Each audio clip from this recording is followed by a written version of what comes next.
Akhirnya bongkar semua. Selamat datang di zona merah sepak bola, di mana semua kemewahan taktik di atas kertas ternyata cuma ilusi kapitalisme. Selama ini media arus utama sibuk jualan drama romantis tentang generasi emas Brasil atau The Last Dance, Lionel Messi di Argentina. Tapi mereka sengaja menutupi fakta bawakan bahwa Piala Dunia 2026 adalah eksperimen paling brutal abad ini. Format baru 48 tim dengan jadwal terbang gila melewati 3 zona waktu dari Kanada ke Meksiko itu bukan turnamen sepak bola, bro. Itu program kerja Rodi Masal yang siap bikin otot pemain triliunan rupiah rontok seketika. Di video investigasi eksklusif kali ini, kita bedah forensik borok taktis para raksasa. Kenapa taktik passing berputar Spanyol itu monoton banget? Kenapa Prancis selalu rentan sabotase internal gara-gara ego? Dan yang paling gila, kita punya data rahasia tentang bagaimana Jepang dan Maroko sudah menyiapkan robotika taktis buat ngebantai negara-negara adidaya ini. Ini bukan prediksi ramah lingkungan ala pengamat TV kaku. Ini konspirasi nyata yang sudah mulai bocor ke permukaan. Sekarang waktunya ribut di kolom komentar. Apakah kalian masih mau tutup mata dan percaya kalau tim manja Eropa bakal angkatan trofi? Atau kalian sepakat kalau ini saatnya kuda hitam Asia Afrika menguasai dunia? Tulis teori konspirasi versi kalian di bawah, kita debat sehat sampai subuh. Mari kita mulai dengan negara yang menganggap diri mereka pemilik sah olahraga ini, Brasil. Secara kedalaman skuad mereka mengerikan. Dari posisi penyerang sayap sampai kiper, isinya adalah monster-monster Eropa. Regenerasi mereka seperti tidak pernah kehabisan bensin. Setiap 6 bulan sekali selalu ada bocah ajaib baru dari favela yang dihargai 1 triliun oleh Real Madrid. Filosofi permainan mereka tetap sama, Joga Bonito. Mereka ingin menang sambil menghibur, menari, dan membuat bek lawan terlihat bodoh. Tapi, mari kita bongkar masalah aslinya. Masalah Brasil bukan di kaki mereka, melainkan di kepala mereka. Beban sejarah 5 bintang di dada itu bukan lagi motivasi, melainkan trauma psikologis kolektif yang turun-temurun. Publik Brasil tidak mau tahu, kalau cuma menang tipis 1-0 dengan permainan pragmatis, pelatihnya akan dimaki-maki di koran lokal, seolah-olah dia melakukan kriminalitas. Tekanan dari 200 juta penduduk yang menganggap sepak bola sebagai agama, ini menciptakan kegugupan akut saat fase gugur dimulai. Begitu mereka bertemu tim Eropa terorganisasi yang bermain defensif, dingin, dan membosankan, Brasil cenderung panik. Mereka mulai frustrasi, lupa taktik, dan akhirnya tersingkir lewat serangan balik atau adu penalti yang mengenaskan. Brasil adalah seniman berbakat yang mudah ngambek kalau lukisannya dikritik di tengah jalan. Berikutnya Prancis. Prancis ini ibarat restoran bintang 5 yang punya semua bahan makanan terbaik di dunia. Mau cari gelandang bertenaga kuda? Ada. Mau cari bek yang sekencang mobil sport? Melimpah. Mereka adalah definisi dari gudang talenta sejati. Namun sejarah mengajarkan kita satu hal tentang tim nasional Prancis. Musuh terbesar Prancis bukanlah lawan mereka di lapangan, melainkan ego mereka sendiri di ruang ganti. Ketika semuanya berjalan lancar, mereka terlihat tidak terkalahkan.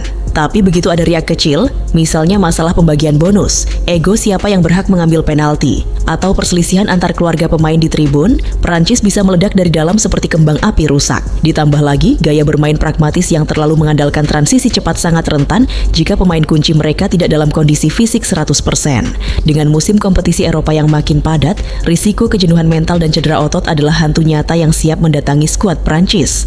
Jika sang jenderal lapangan tengah atau penyerang andalan mereka pincang di tengah turnamen, rencana cadangan mereka seringkali berubah menjadi permainan individu yang tidak keruan. Sekarang kita beralih ke sang juara bertahan, Argentina.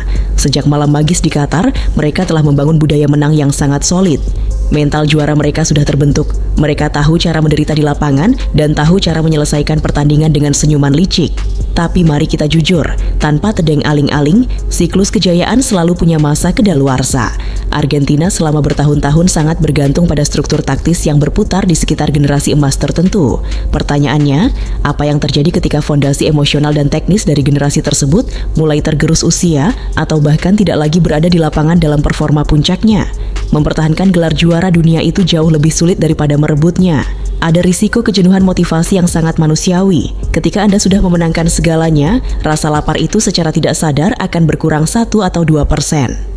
Di level Piala Dunia, kekurangan 1% fokus berarti Anda siap didepak oleh tim yang berlari seolah-olah hidup keluarga mereka bergantung pada hasil pertandingan tersebut. Lalu bagaimana dengan Spanyol? Mereka datang dengan narasi revolusi generasi muda. Sistem pembinaan mereka luar biasa, menghasilkan pemain-pemain berusia belasan tahun yang akurasi operannya lebih akurat daripada algoritma pencarian Google. Mereka bisa menguasai bola hingga 75% sepanjang pertandingan, membuat lawan berlari seperti anjing mengejar bayangan. Tapi ini dia masalah klasiknya. Spanyol seringkali jatuh cinta pada operannya sendiri sampai lupa bahwa tujuan sepak bola adalah memasukkan bola ke gawang, bukan mencatatkan rekor operan terbanyak. Penguasaan bola modern mereka bisa menjadi ancaman serius kalau mereka punya penyelesai peluang yang klinis. Namun jika mereka hanya berputar-putar di luar kotak penalti, lawan tanpa ada tusukan yang berbahaya, mereka sebenarnya sedang berjalan menuju perangkap lawan. Tim-tim dengan pertahanan blok rendah yang disiplin akan dengan senang hati membiarkan Spanyol mengoper bola 1000 kali, lalu merebutnya sekali, melakukan serangan balik cepat, dan mencetak gol. Selesai. Spanyol adalah tipe mahasiswa pintar yang skripsinya teoritis banget, tapi bingung pas ditanya implementasi praktisnya. Kalau begitu, apa yang sebenarnya menentukan siapa yang akan mengangkat trofi di akhir turnamen? Jawabannya bukan siapa yang punya pemain dengan rating tertinggi di game konsol. Jawabannya ada pada variabel-variabel sunyi yang jarang masuk dalam video kompilasi TikTok. Kedalaman bangku cadangan.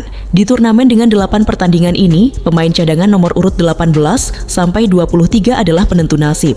Jika kualitas pemain pengganti kalian setara dengan pemain utama, kalian selamat. Jika tidak, kalian tamat. Kekompakan ruang ganti dan pengaruh pelatih. Pelatih di Piala Dunia bukan cuma ahli taktik. Mereka harus menjadi psikolog, mediator konflik sekaligus figur ayah.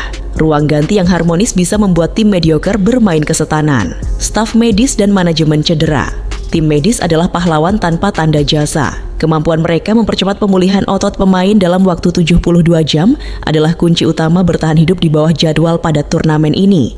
Logistik perjalanan dan adaptasi cuaca. Tim yang manajemen logistiknya buruk, penerbangan delay, hotel yang bising, atau pemilihan tempat latihan yang salah akan kelelahan bahkan sebelum peluit babak pertama dibunyikan. Mentalitas adu penalti. Ketika pertandingan memasuki babak gugur yang ketat, laga seringkali harus diselesaikan lewat titik putih. Disinilah ketenangan mental, riset mendalam staf pelatih mengenai kebiasaan penendang lawan, dan ketangguhan psikologis kiper memegang peranan mutlak.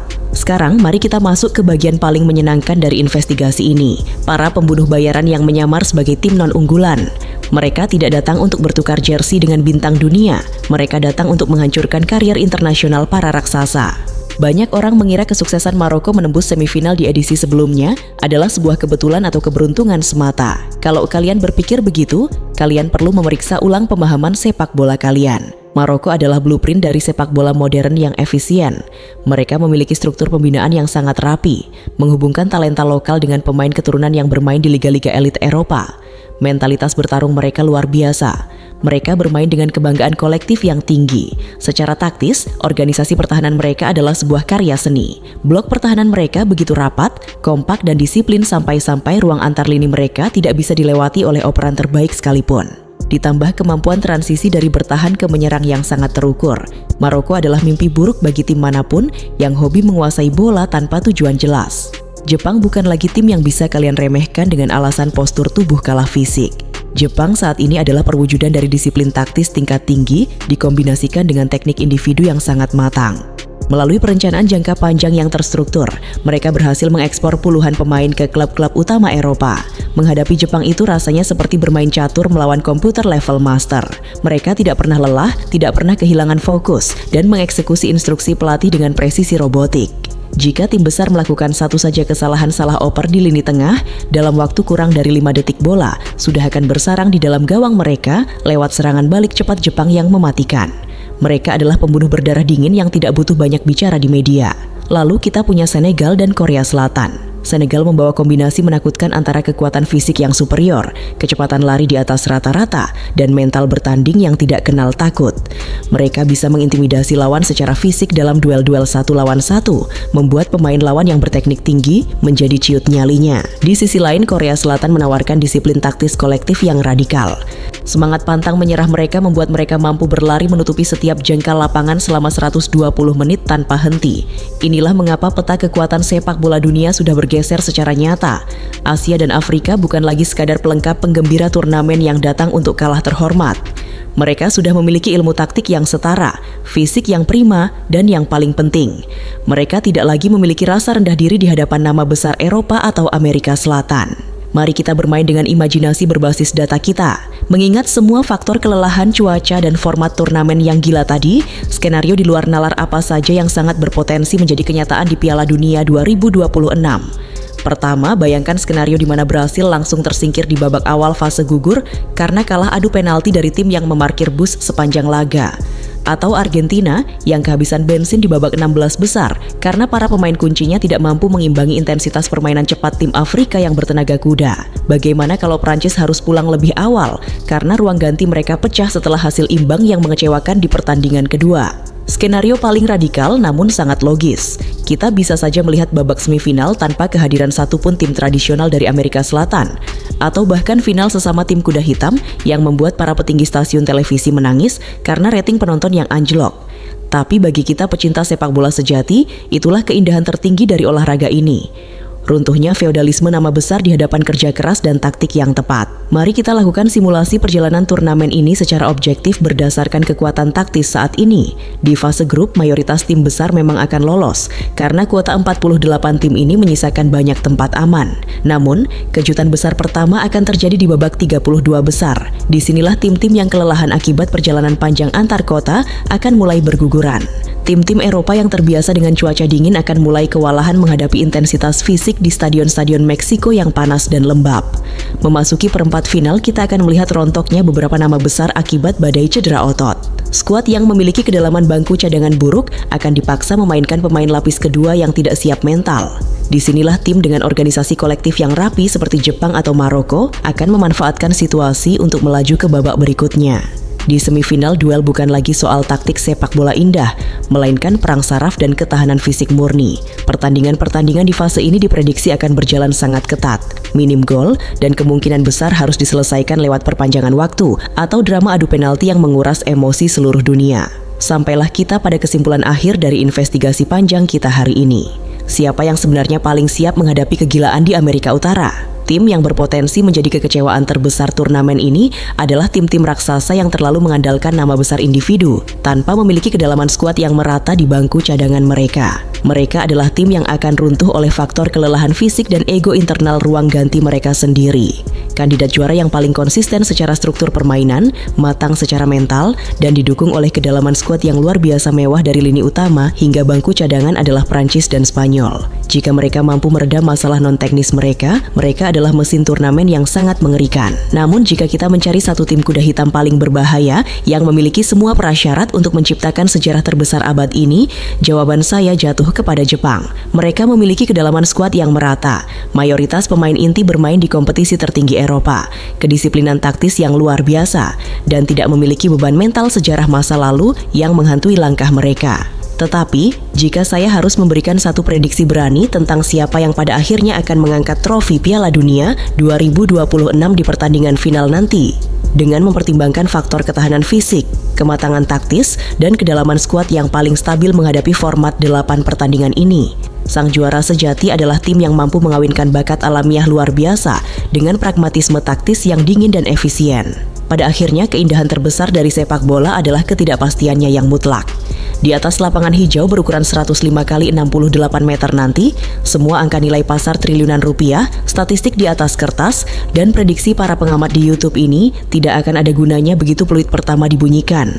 Sepak bola tidak pernah peduli pada sejarah masa lalu. Ia hanya peduli pada siapa yang berlari lebih cepat, berpikir lebih cerdik, dan bertahan lebih kuat selama 90 menit pertandingan berjalan. Sekarang giliran saya yang ingin mendengar analisis tajam dari kalian semua. Kalau menurut kalian sendiri, siapa yang akan keluar sebagai juara sejati di Piala Dunia 2026 nanti? Apakah kalian masih menaruh kepercayaan penuh pada dominasi para raksasa dunia tradisional? Atau justru kalian sudah melihat ada tanda-tanda tim kuda hitam yang siap meledak dan mencetak sejarah baru di tanah Amerika? Mari kita berdebat secara sehat, logis, dan penuh argumen data di kolom komentar di bawah. Jangan lupa untuk klik tombol like, share video ini ke grup WhatsApp sepak bola kalian, dan subscribe ke saluran ini agar kalian tidak tertinggal analisis mendalam berikutnya. Saya pamit undur diri, sampai jumpa di pembedahan misteri sepak bola selanjutnya.